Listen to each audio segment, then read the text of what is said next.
evaluate where you are. Look at it, assess yourself. Assess yourself and assess the situation. What brought you there? What has brought you to this point? What did you learn from it? Are you learning anything, or are you doing it over and over and over again? Somebody said that insanity is doing the same thing in the same way, expecting a different outcome. Don't let this year be like last. And if last year was great, still don't let it be that way. Raise the standard. If your life is perfect and extraordinary, you darn well know you're not going to be happy unless you keep making it better. That's what makes us feel alive. It's not what we get that makes us happy. It's who we become and what we're able to give because we become more.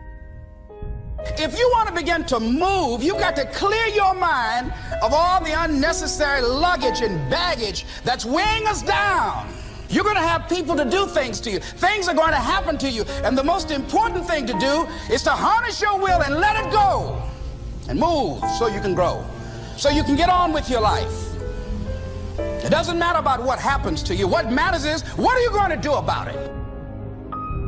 If there's anything that'll shift your life, that'll get you to thrive in a difficult situation, is take some massive action. Try something else. Change it, try it, move it. Progress equals happiness. If you can start to make progress, if you get yourself going, even if it's not perfect, if it doesn't work, you know what to do. Just change your approach. That doesn't work, change your approach. So often in life, people don't begin the journey because they're not quite sure what to do or how to do it right or how to do it perfect. You want to change your body? Get yourself moving. Don't wait for the perfect trainer. Just go out there and move. Put on your shoes and move and get momentum. I'm going to turn this situation around. I'm not going to sit back and moan and cry over what happened and what went wrong and who did what. I'm going to do something about this situation. The other thing is, take full responsibility for your life. Accept where you are and the responsibility that you're going to take yourself where you want to go. Someone said we have two primary choices in life. We can either accept conditions as they exist, or we can take the responsibility to change them. See, a lot of people want to exempt themselves from taking responsibility. All they want to do is talk about the problem. Every time you see them, they'll tell you their story over and over and over and over again. No. You want to take responsibility for your life. I got me here, I can get me out of this. And I'm getting out. I'm not going to be a volunteer victim. And so all you're looking for are new breakthroughs through practice and practice and practice. You'll get better and better and better. And there's still some things that will happen to you that will catch you on the blind side that you did not anticipate. You'll get knocked down, but you won't be knocked out. And so I say to you, it's possible you can live your dream if it's becoming a diamond, if it's having more, if it's achieving more, if it's being a better father, being a better mother, whatever it is, overcoming addiction, changing our society. It's possible you can live your dream. It's necessary that you have a plan of action, that you're resilient, that you stick to, and you work with the system, that you work with people, that you give support, and that you be there for them, that you have the vision and never give it up, that you become creative and relentless and keep on coming back again and again and again, and that it's you that you got to take personal responsibility to make it happen, and that it's hard. Easy is not an option. And when life knocks you down, jump back up and say, it's not over until I win. Avoid people and situations that upset you. See, there's some people that know just how to push your button. They know just what to say. But I'm not going to expend any energy arguing with anybody. Life is too short, ladies and gentlemen, and unpredictable. I don't want to spend my time arguing with anybody, so I avoid situations that will get me upset. I don't argue with people. Draw the line, ladies and gentlemen. There are certain things that we just go through life just taking, and at some point, you just got to draw the line and just say enough is enough. You got to do that with yourself. One negative stroke is 16 times more powerful than a positive stroke. And if you have people around you who are not sensitive to who you are, and the people that can hurt you the most, ladies and gentlemen, are the people that you love. That you love. They're the ones that you're vulnerable to. They're the ones that can get to you. And if they're insensitive, I don't care who they are, See, if you don't draw the line with people, if you just let them run rampant in your life, and you let things happen to you that you don't feel good about, if you continue to allow it to happen, you won't feel good about yourself. Your image of yourself will erode. So you've got to draw the line. Why do people just go to a job where they're miserable, day in and day out? Why do people stay together and they're miserable, sleeping in separate rooms, or arguing, or the only thing they have in common is paying the bills? Don't talk, don't communicate, don't share anything together. Day in and day out, as short and unpredictable that life is, being mean to each other. Why do people do that? Known hells are preferable to strange heavens because it's familiar. See, life is rough, ladies and gentlemen. It's rough, and it's scary. It's scary growing. It's scary taking a chance. It's scary acting on your intuition, on your guts. It's scary. It's frightening.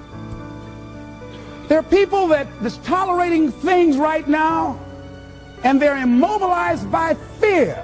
They can see the hammer coming, and they're afraid to even move because it's scary. To go against the dominant thinking of your family, friends, and those people you associate with every day is perhaps the most difficult act of courage you will ever perform. See, when you start growing, when you start changing the way you walk, the way you talk, the way you act, the way you respond to things, the way you use your time, when you start saying, no, I can't do that. Why? You're too busy. You don't have the time. No, I have my own agenda. So if people can put you on a guilt trip, they will. And use you and abuse you over and over and over again. You got to draw the line. You have to draw the line on them. Don't go through life feeling like you're powerless. Victims are people that are powerless. You're not powerless. You are powerful. You direct the power in your life. Whatever your life is right now, it is a duplication of your consciousness. It's a result of how you have decided to use your power. That's all it is. That's not who you are. That's just a perverted use of your power that you aren't satisfied with. And you've got the power to change that. Wherever you are, how, I don't know. But I know you've got the power to do that. But you don't know what has happened to me. It really doesn't matter what has happened to you. See, the only thing that really matters is what are you going to do about it? That's all that matters. That's all that matters. You can allow it to destroy you, or you can allow it to build you up. We never get to a level where we feel that there's nothing else for us to do, that we've achieved certain number of goals and we figure that we're through. No. You don't want to stay there and celebrate too long like a lot of people do. They do something they consider outstanding. They go around talking about what they used to do. See, let me tell you, I used to do this and I used to do that. Excuse me, used to be's don't make no honey. What are you doing now? You're still here breathing. That means you've got some more to give. Doesn't matter how old you are, doesn't matter about where you are, doesn't matter about what you have, doesn't matter about what you've done. Life is about growing, it's about being productive, it's about stretching, it's about challenging yourself. So you start looking around and decide, hey, what else do I want to do? What got me here? It's a time for celebration, but also a time for reflection. What got me here? What worked? What did not work? What do I need to do to repeat so that I can get the same kind of results in other areas of my life? If the goal is to improve my health, if the goal is to improve my relationship, if the goal is to improve my income, if the goal is to improve something in society, what is it I need to do? Now, don't get confused with what you do with who you are. Don't trip. Don't go on some type of ego trip, talking about how bad you are. None of us do anything by ourselves. Develop an appreciation for external support as well as good fortune, because all of those things play a role. The other thing is, don't go overboard celebrating. You must meet with triumph and disaster and treat those two imposters just the same. You look at it, hey, I did it. I feel good about that. Now you're moving on to the next thing. Things did not work out the way you wanted them to work out. You didn't produce the results you wanted to produce. Hey, miss that. Win some, you lose some. Next, moving right on. Don't confuse who you are with what you do. Make your mind fertile ground for the seeds of opportunity. Think, if you want to experience a sense of fulfillment, you've got to have an open mind so that ideas can come in there and take root and grow.